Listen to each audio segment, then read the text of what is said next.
Fellow citizens, in the presence of this vast assemblage of my countrymen, I am about to supplement and seal by the oath which I shall take the manifestation of the will of a great and free people. In the exercise of their power and right of self-government, they have committed to one of their fellow citizens a supreme and sacred trust, and he here consecrates himself to their service. This impressive ceremony adds little to the solemn sense of responsibility with which I contemplate the duty I owe to all the people of the land. Nothing can relieve me from anxiety lest by an act of mine their interests may suffer, and nothing is needed to strengthen my resolution to engage every faculty and effort in the promotion of their welfare. Amid the din of party strife, the people's choice was made, but its attendant circumstances have demonstrated anew the strength and safety of a government by the people. In each succeeding year, it more clearly appears that our democratic principles need no apology, and that in its fearless and faithful application is to be found the surest guarantee of good government. But the best results in the operation of a government wherein every citizen has a share largely depend upon a proper limitation of purely partisan zeal and effort, and a correct appreciation of the time when the heat of the partisanship should be merged in the patriotism of the citizen. Today, the executive branch of the government is transferred to new keeping, but this is still the government of all the people, and it should be nonetheless an object of their affectionate solitude. At this hour, the animosities of political strife, the bitterness of partisan defeat, and the exultation of partisan triumph should be supplanted by an ungrudging acquiescence in the popular will and a sober conscientiousness, concern for the general weal. Moreover, if from this hour we cheerfully and honestly abandon all sectional prejudice and distrust, and determine with manly confidence in one another to work out harmoniously the achievements of our national destiny, we shall deserve to realize all the benefits which our happy form of government can bestow. On this auspicious occasion, we may well renew the pledge of our devotion to the Constitution, which, launched by the founders of the Republic and consecrated by their prayers and patriotic devotion, has for almost a century borne the hopes and aspirations of a great people through prosperity and peace, and through the shock of foreign conflicts, and the perils of domestic strife and the vicissitudes. By the father of his country, our Constitution was commended for adoption as the result of a spirit of amity and mutual concession, and that the same spirit it should be administered, in order to promote the lasting welfare of the country, and to secure the full measure of its priceless benefits for us and those who will succeed to the blessings of our national life.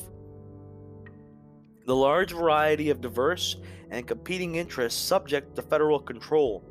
persistently seeking the recognition of their claims, need give us no fear that the greatest good to the greatest number will fail to be accomplished if in the halls of national legislation that spirit of amity and mutual concession shall prevail in which the Constitution had its birth. If this involves the surrender or postponement of private interests and the abandonment of local advantages, compensation will be found in the assurance that the common interest is subserved and the general welfare advanced. In the discharge of my official duty, I shall endeavor to be guided by a just and unstrained construction of the Constitution, a careful observance of the distinction between the powers granted to the federal government and those reserved to the states or to the people, and by a cautious appreciation of those functions which by the Constitution and laws have been especially assigned to the executive branch of government. But he who takes the oath today to preserve, protect, and defend the Constitution of the United States only assumes a solemn obligation which every patriotic citizen on the farm, in the workshop, in the busy marts of trade, and everywhere should share with him. The Constitution which prescribes his oath, my countrymen, is yours. The government you have chosen him to administer for a time is yours. The suffrage which executes the will of free men is yours. The law and the entire scheme of our civil rule, from town meeting to the state capitalists and the national capital, is yours. Your every voter, as surely as your chief magistrate, under the same high sanction, though in a different sphere, exercises a public trust. Nor is this all. Every citizen owes to the country a vigilant watch and close scrutiny of its public servants, and a fair and reasonable estimate of their fidelity and usefulness. Thus is the people's will impressed upon the whole framework of our civil polity, municipal, state, and federal. And this is the price of our liberty and the inspiration of our faith in the Republic. It is the duty of those serving the people in our public place to closely limit public expenditures to the actual needs of the government economically administered, because this bounds the right of the government to exact tribute from the earnings of labor or the property of the citizen. And because public extravagances begets extravagance among the people, we should never be ashamed of the simplicity and prudential economies which are best suited to the operation of a republican form of government, and most compatible with the mission of the American people. Those who are selected for a limited time to manage public affairs are still of the people, and may do much by their example to encourage, consistently with the dignity of their official functions, that plain way of life which among their fellow citizens aids integrity and promotes thrift and prosperity. The genius of our institutions, the needs of our people in their home life, and the attention which is demanded for the settlement and the development of the resources of our vast territory dictate the scrupulous avoidance of any departure from that foreign policy commended by the history, hue, traditions, and the prosperity of our republic. It is the policy of independence, favored by our position and defended by our own love of justice and by our power. It is the policy of peace suitable to our interests. It is the policy of neutrality, rejecting any share in foreign broils and ambitions upon other continents and repelling their intrusions here. It is the policy of Monroe and of Washington and Jefferson.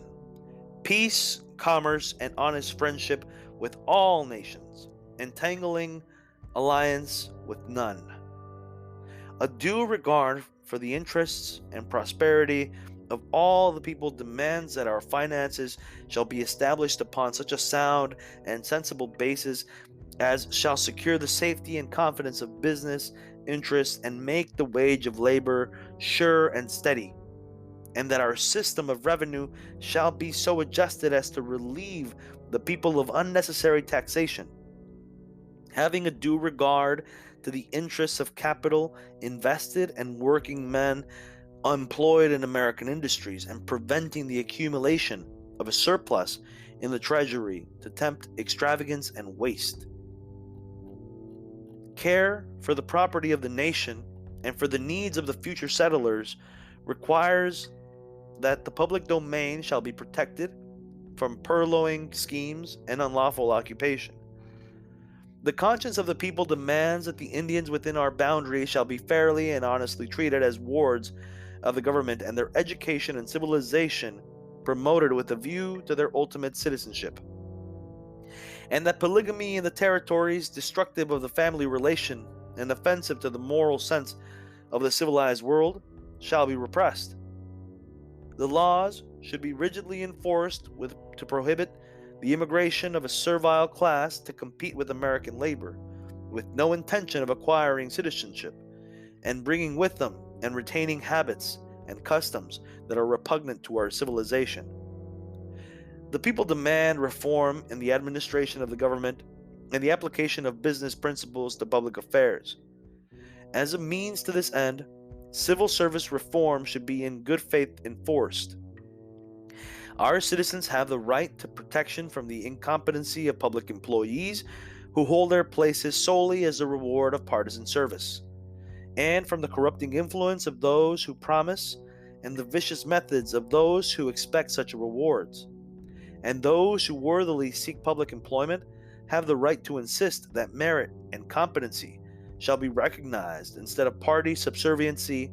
or the surrender of honest political belief. In the administration of a government pledged to do equal and exact justice to all men, there should be no pretext for anxiety touching the protection of the freedmen in their rights or their security in the enjoyment of their privileges under the Constitution and its amendments. All discussion to their fitness for the place accorded to them as American citizens is idle and unprofitable, except as it suggests the necessity for their improvement. The fact that they are citizens entitles them to all the rights due to that relation and charges them with all the duties, obligations, and responsibilities as well. These topics and the constant and ever-varying wants of an active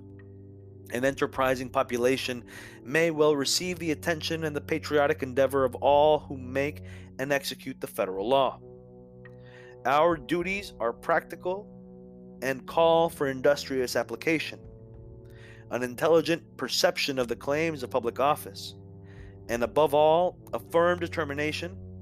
by united action, to secure to all the people of the land the full benefits of the best form of government ever vouchsafed to man. And let us not trust to human effort alone, but humbly acknowledge the power and goodness of Almighty God, who presides over the destiny of nations, and who has at all times been revealed in our country's history. Let us invoke his aid and his blessings upon our labors.